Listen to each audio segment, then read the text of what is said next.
नमस्कार। आज हम जिस जानकारी पर बात करने वाले हैं वो भारत की समुद्री रक्षा ताकत में एक बहुत बड़े बदलाव का संकेत दे रही है। हम बात कर रहे हैं K6 हाइपरसोनिक मिसाइल की। ये सिर्फ एक हथियार नहीं लगता, बल्कि भारत की नौसैनिक शक्ति में एक नया चैप्टर जैसा है। बिल्कुल। ये एक सबमरीन लॉन्च्ड बैलिस्टिक मिसाइल है, मतलब SLBM, और इसकी खासियत है हाइपरसोनिक स्पीड। हाइपरसोनिक स्पीड यानी आवाज की गति से भी कई गुना तेज। हाँ, कम से कम 5 गुना तेज। लेकिन देखिए, रफ्तारी सब कुछ नहीं है इसमें। सही कह रही हैं, क्योंकि जो जानकारी हमें मिली है उसमें ये भी है कि ये 2 से 3 टन का वॉरहेड ले जा सकती है। ये तो काफी पावरफुल हुआ ना। बिल्कुल, ये काफी प्रभावशाली पेलोड है।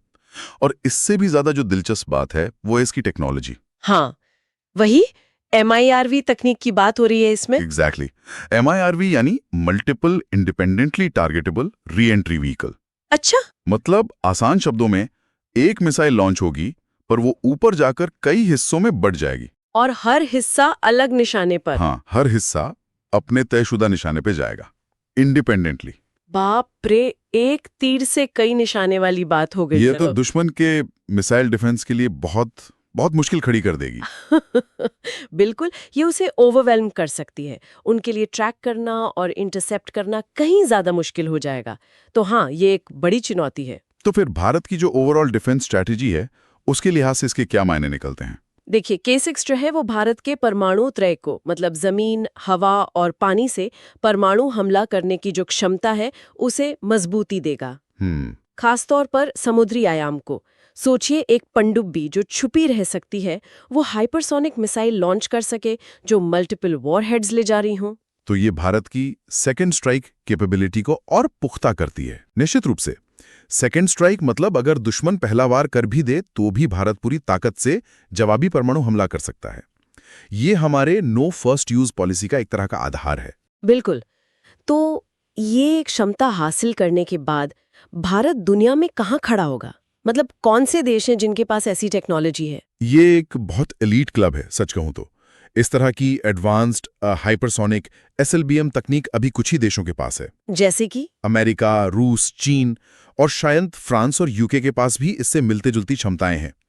तो अगर K6 कामयाब होती है तो भारत इस खास समूह में शामिल हो जाएगा। अच्छा, तो ये सिर्फ एक सैन्य क्षमता नहीं, बल्कि एक तरह से टेक्नोलॉजिकल और स्ट्रेटेजिक स्टेटमेंट भी है। बिल्कुल। ये दिखाता है कि भारत की तकनीकी पहुंच और महत्वाकांक्षा किस स्तर पर पहुंच रही है।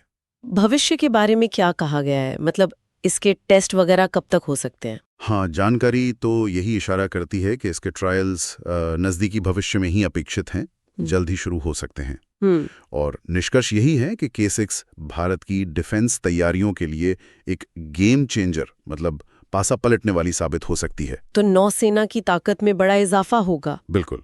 इससे नेवी न सिर्फ अपनी रक्षा बेहतर कर पाएगी, बल्कि जो समुद्री सुरक्षा का माहौल तेजी से बदल रहा है उसमें दुश्मन को रोकने और जरूरत पड़ने पर हावी होने की क्षमता भी रखेगी।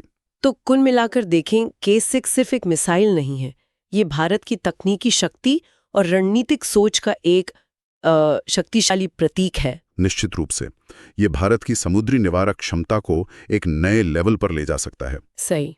पर हाँ, ये एक अहम सवाल भी खड़ा करता है। क्या? कि जब इस तरह की बेहद एडवांस्ड और तेज हथियार प्रणालियां और देशों के पास आएंगी तो इसका क्षेत्रीय स्थिरता और ग्लोबल आर्म्स रेस पर क्या असर होगा?